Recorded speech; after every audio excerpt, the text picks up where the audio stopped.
Hello everybody and welcome back. Today I am going to talk to you about fursuit photography and how to more importantly take your beginner level photography and accelerate it into a much stronger value.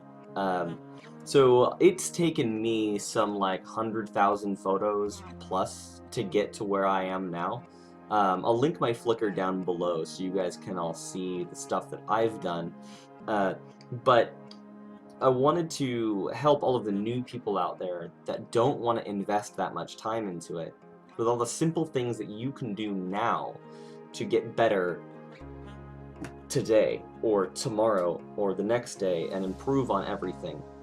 So I'm going over a lot of compositional fundamentals that I think are really important that a lot of noobs tend to not know going out, and I think it'll really help everybody in the long run. So the first things first, I'm not actually going to talk about your basic settings. There's lots of videos online about your ISO and your shutter speed and your aperture. So you should know how those all work in conjunction. Like I usually use a sliding scale. So depending on the situation, I may go one way or another. I set my ISO first, and then from there I adjust as I need up and down. But that is really a personal preference, same with lenses. So if you're brand new, if you just bought your camera, do yourself a real solid favor and don't go out and buy a whole bunch of lenses. Use your kit lens, and figure out which range you like to shoot in the most. I shoot in the 50mm range, this area, and I tend to shoot in this range a lot. So wide and at 50. So figure out then, and from there you can then buy the lens that correlates to the ones that you want. You get better value for your money. You'll spend less money, and overall I think the quality of your images will improve, and you won't be so stressed out about how much it costs to be in this hobby, because it costs a lot of money to be in this hobby. So moving on, let's get right to it. Alright everybody, so I'm going to start off by showing you guys the rule of thirds. Now you will see an overlay on the screen right about now. Alright, so as you see, there is a tic-tac-toe board on the screen.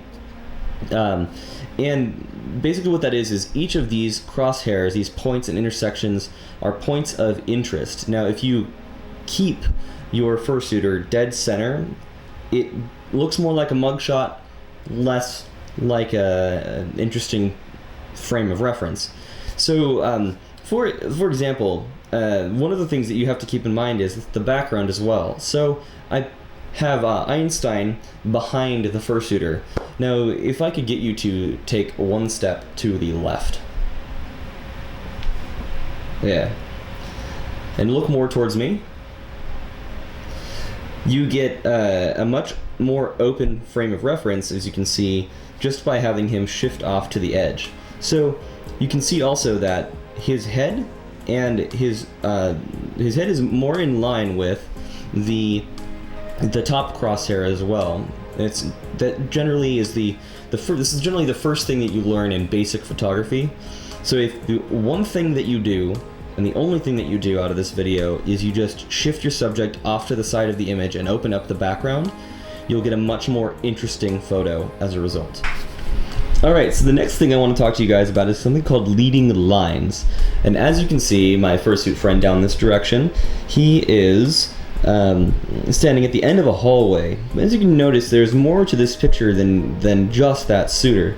You can see in the overlay that I also have here, the fursuiter is in a point of interest in the lower hand corner, and all of the lines that you're using within the hallway all point to him. So while you have Einstein in the corner over here, you have your subject matter in a point of interest that with lines pointing to him. So your eyes naturally gravitate to that person, that fursuiter, or that subject that you're trying to shoot. This works in many different scenarios, but this is an invisible trick to really open up your environment and produce more of an interesting appeal to the overall photo that you're taking.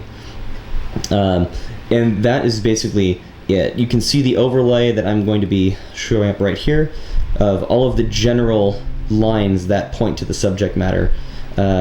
So yeah, that's another really easy thing. There's lines everywhere all the time that you can incorporate into your photography to make it work really, really, really well. Alright everybody, so this one is called framing. So as you can see, your subject matter is, all of the overlays again, you can see them here. The subject matter is within a frame of reference. It's within a frame of really anything to create the true subject. So Ignition, can you look more towards the mirror for me? Really show them your face in that mirror. So you can see, while Ignition's back is turned to you, it's not really turned to you. The point of reference isn't Ignition in person, it's Ignition in the mirror, and that is what is appealing. Now, if you can also see the points of reference particular, and if with a change just a little bit as you move the camera just a little bit. So you know, play around with your environment. This is a mirror, this is literal framing. I put a frame to show you how framing can work, but it can work in many different ways, as shown here in this picture with Cyber, where other people have surrounded Cyber and they are creating this invisible window in which you are viewing through. That is another framing aspect, and that's something that you can do on the fly. It's more of an advanced thing. You have to look for it, or it has to just show up, or you have to stage it like we've done here too. Yeah, just another thing to try out. Photography is about being creative, so, you know, get creative. Alright, on to the next thing. Alright, so next I want to talk about depth of field. Depth of field is a combination of different elements within your camera. Specifically, it's most closely tied to your f-stop, your aperture, basically. How wide your lens will open. Right now, I'm filming on an A99, but all of the photos that you've seen posted have been done on a T5i with a kit lens. And you can still achieve a decent depth of field bokeh using a couple different things to your advantage, and namely its distance. So right now, as you can see, there isn't much depth of field. I'm far away from Ignition, and most everything in the frame, despite the fact that I am on an aperture of f2.8, is you know, in focus for the most part. So I'm gonna slowly creep this closer to Ignition. Easy. Oh my gosh. Okay, got closer. And as I get closer to Ignition, I have to adjust my tripod. Give me 1 second. As I get closer to Ignition, and I focus more on Ignition, things in the background go out of focus more and more, which creates more of a popping effect. Can I? Alright, so as I get closer and closer and closer, right, and I readjust my focus, let me adjust my tripod again. You can see that Ignition pops forward. This is one of the major elements I like to work with, called the axis of imagery. You have close to front to back, left to right, and up to down. The three axes in general. Now, with depth of field, it's pretty self-explanatory. But what if you have not a nicer lens? Say you have an f3.5 to 5.5 kit lens. Well, you can still do this by just getting closer and farther from your subject and having the background be farther away from you. So be okay with commanding your subject to be, you know, away from objects if you want to create this, and be willing to get closer to them as well. So for example, this is my aperture, and I'm changing this aperture live right now. So this is f7 that we're at, and I'm going to adjust my, there we go, ISO, right, so that you guys can still get that light that you guys need to see my videos. But I'm at f7, so whereas before everything else is now in focus, kind of, because it's f7. If I drop that down to f2 and I drop the ISO down, things have gone out of focus and he's come back into view. Okay, so that's not a huge issue.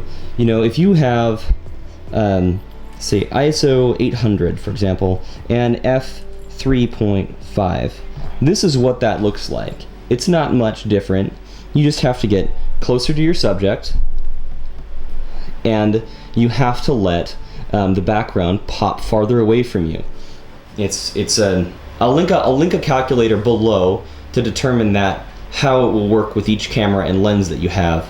But that's pretty much the subject on depth of field, and I've spent way too much time talking about depth of field, but it is a complicated subject that you just really have to play around with. All right, so the next subject I have to talk to you about is lighting. You know, there's a saying, and that is, amateur photographers talk about gear, professionals talk about lighting, and the best lighting conditions. So I want to emphasize, in a lot of conventions, you don't get the best kind of lighting. In fact, it's sometimes usually really bad lighting. So a lot of photographers have flashes, but I don't really want to talk to you about flashes. I want to talk to you about using the natural lighting, because I want this video to be more about the amateur photographer who wants to accelerate his skills in a very short amount of time and not have to put in the amount of time that I've put into, which is close to 100,000 photos over the last 3 years, in order to learn all of this stuff. Now, what should be well known is that black fursuiters especially, and black environments, as you can see, I've moved things into place to kind of give you an idea about the problem with your environment that you might encounter. Low light, low visibility suits. He takes up most of the screen, being just a giant ball of blackness. And so you should consider lighting when shooting your subject. Now, off to my side here, I'm gonna pan over. I have a nice window with natural lighting that lights my subject up. And if I look up, I have a nice light up there that's lighting my area up. And if I go over behind me, I have another light. So I've turned on every single light in my house in this general area to light him up, and he's still having issues way back there with being able to be seen. So I have a couple options here. And my options are get a flash, which I'm not going to use in this video because you probably don't have one. You probably have the one that's built onto your camera, and that will work fine also, but I'm not going to talk about using that one. I'm going to talk about the settings on your camera that you can do. The first thing you can do is to lower your f-stop so that you get more light in, and lower your shutter speed so that you get more light in, and increase your ISO to create more sensitivity. So as you can see, I went from ISO 800 to ISO 1600, and it popped him out of the background. Now, if I were to look over at the light over here, you can see how that affects darker, lighter, darker, lighter, right? So for whatever the feel you're looking for, I'm going to kick it on to 1600, and then I'm also going to use my feet, and I'm going to move myself so that I get better lighting. And now you can see that just by moving myself, and the subject, I am able to get, let's get you back in focus. I'm able to get a better exposure on a darker fursuit, and it's something to keep in mind because, for example, at MFF they have really bad lighting, especially as soon as the sun starts to go down. you're limited to all of the indoor lighting. So you have to really work with your environment and your subject. And if your subject really wants you to take a photo of them, they'll be willing to move so that they get better lighting, because they want that photo to be put on Twitter or social media or sent back to them, and they want it to look really good. They don't want it to be subpar. So please ask your subject to move if the lighting isn't perfect or the lighting isn't right, so that you can get a better shot. So that's just a quick example of why lighting is so important for fursuits, specifically darker fursuits. So everybody, I'm going to talk to you guys about a point of view shot. So you have the worm's eye view right here is what it's called, or the bug's eye view. And then you have another one called a bird's eye view, and I will explain that one later.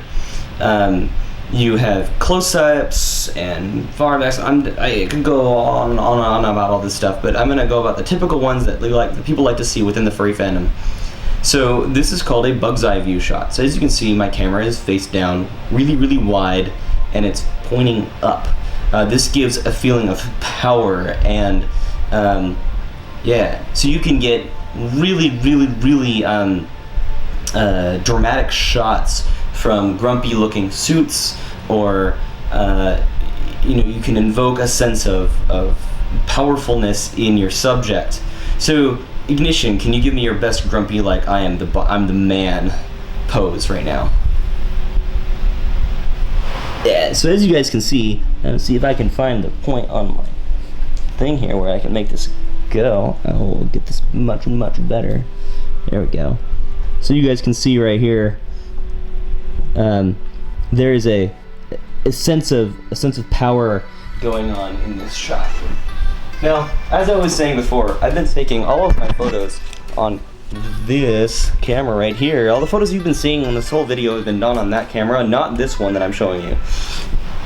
And that's because I feel like most of you probably don't have a $3,000 camera. So these kind of poses, Ignition, can you look here? Ignition, can you make like a stompy thing with your front foot?